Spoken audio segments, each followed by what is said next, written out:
Welcome everyone, Dylan Gemelli here today with a brand new video for you, and today we are going to talk everything Clomid. We're going to go top to bottom. I'm going to educate you on everything that you possibly need to know and then some, I hope.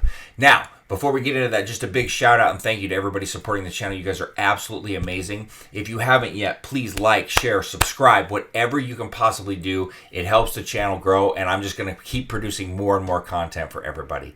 Also, I am proud to announce today's video is sponsored by Aura. Now, Aura is actually the ultimate credit monitoring service. It offers the widest variety of identity theft and credit monitoring options. You're going to get 3 bureau credit monitoring with identity theft protection. You're going to get a password manager, so all your passwords are going to be safely stored.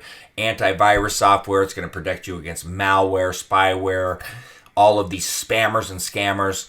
You're going to have a secure VPN. You're going to be able to surf the web totally freely and anonymously. You're going to have parental controls and 24/7 customer support. Now look, the FBI recently reported a 64% increase in financial loss due to digital crime. So you've got to protect yourself. These plans are guaranteed for 60 days, your money back, $1 million identity theft policy.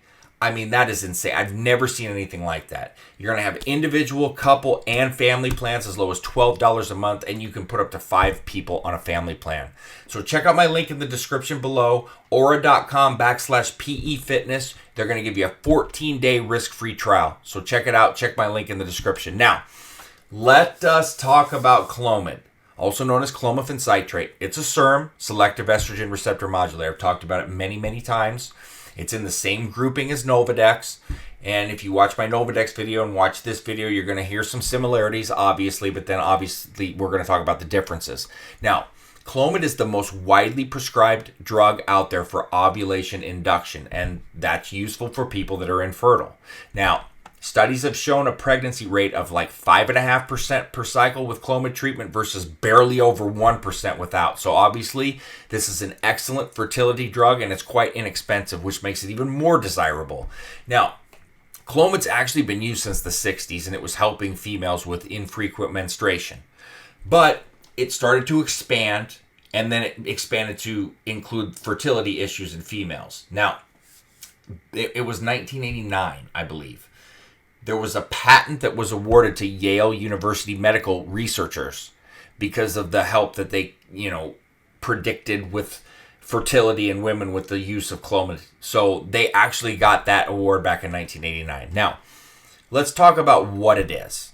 So people that cycle steroids, okay, they've found that the same mechanisms of increased luteinizing hormone can be taken advantage of to then increase their total testosterone levels. That's why they're using it, because that's what brings on the gains and why you're even attempting to do it in the first place.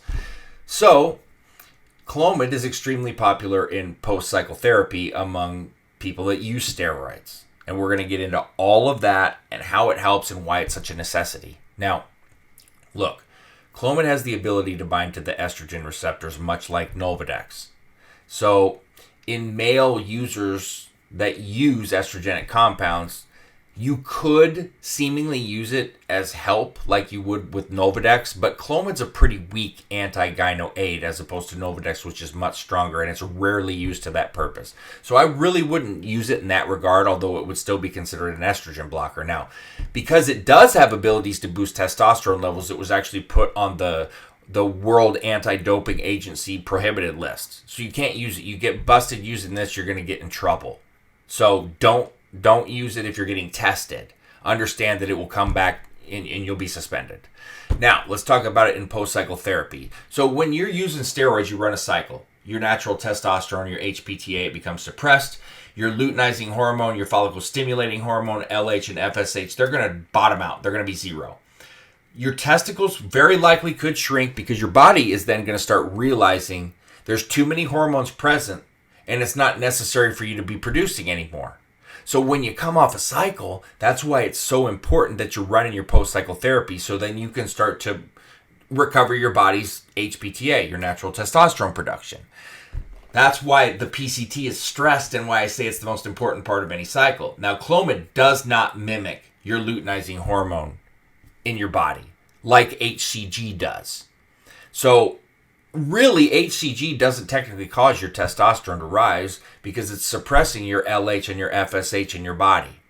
And that's why Clomid makes sense to use in PCT and HCG does not. And that's why I've stressed over and over, but I'm going to do a completely different video on that. So I'm going to say this slowly. Clomid stimulates the hypophysis, not hypothesis, hypophysis. Somebody said something many years ago about me saying that, so I got to slow it down.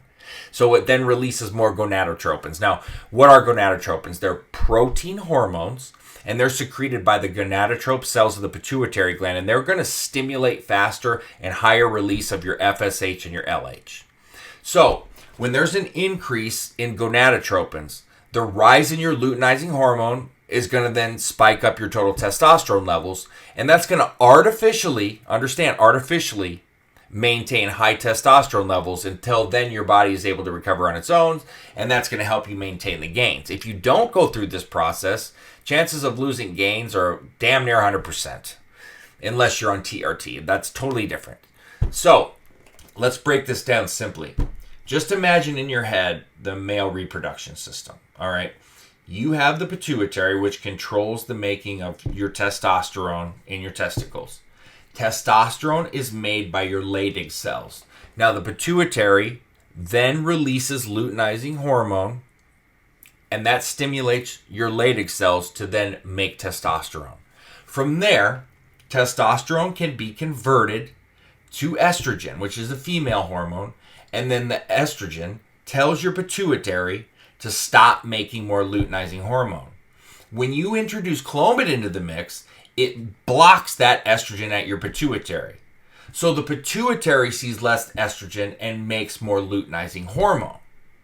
More luteinizing hormone means that your Leydig cells in the testes then make more testosterone.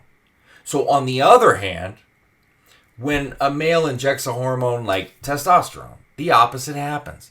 The pituitary thinks that the testes are making far too much testosterone, so your luteinizing hormone then falls, and your testes stop making testosterone.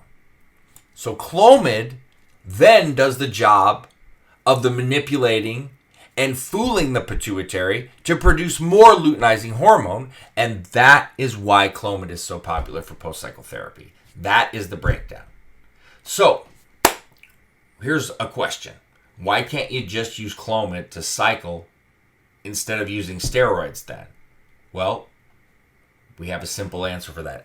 Anabolic steroids are hormones, and hormones are anabolic and androgenic. Clomid is neither of those. It's just a SERM. So cycling Clomid to make gains from high testosterone levels is not going to really work in your benefit. It doesn't make any sense. All right? That's just not how it works. And anybody that's tried to do it will probably not tell you they made big gains on it or did anything like that. It should be used for post-cycle therapy, and that's where, for me, it stops. I don't see any other purpose to use it unless possibly you're prescribed it for fertility, which some clinics do. Let's talk about some side effects and the doses, how to run it. So the side effects are rather limited, and to me, it's all about the dosing, going too high. You don't need more than 50 milligrams per day. I see people running 200 mgs of this, and it's far too much. They get over emotional. They start to see floaties in their eyes, and it messes with their vision. You start to have strange thoughts. It's not necessary. Now, there's studies that show up to 150 milligrams per day can increase testosterone levels by 150%. But there's no reason for that. You're going to start running into nothing but problems. I see people go up to 300 milligrams a day, but then you'll notice that they start talking about how over emotional they are and they feel like crap and strange things, and you do get those floaty things in your eyes and start to see weird things. You don't want these side effects to occur. I've seen some people that literally it would be a comparison of them having PMS almost, and some people get so over emotional up and down and it was from Clomid, from using too much. All right, so just don't overdo it. It's just completely unnecessary. Don't fall into that trap. Watch my perfect post-cycle therapy video. 50 milligrams is the most that you need. And depending on what you run, in a post cycle. Let's say you're running a 4-week post cycle, 50 milligrams for 2 weeks and then drop it to 25 should be more than enough. If you're running a full post cycle therapy, and I lay that out with Novadex and the other things that I lay out in there. But it's obviously needs to be used in post cycle therapy, and it's just needs to be used properly and respectfully. Its half-life is around 5 to 7 days, very similar to Novadex. We just say 6 days because that falls right in there. You take it every single day when you're in post-cycle therapy, 4 weeks, and that is it. So that is Clomid in a nutshell. I hope that breaks it down, gives you all the information you need. You feel fully educated on it. It's easy and complex at the same time. Once you understand the processes and see how it works, you go, okay, I get it. So it sounds like a lot, but I tried to say it a little bit more slowly today because sometimes, things just, something and you talk fast because you're passionate about it. You just know it. So I'm trying to be a little mindful in that when I'm doing these kind of videos, and I hope that helped as well. So that being said, stay tuned for plenty more to come. Dylan Gemelli signing off.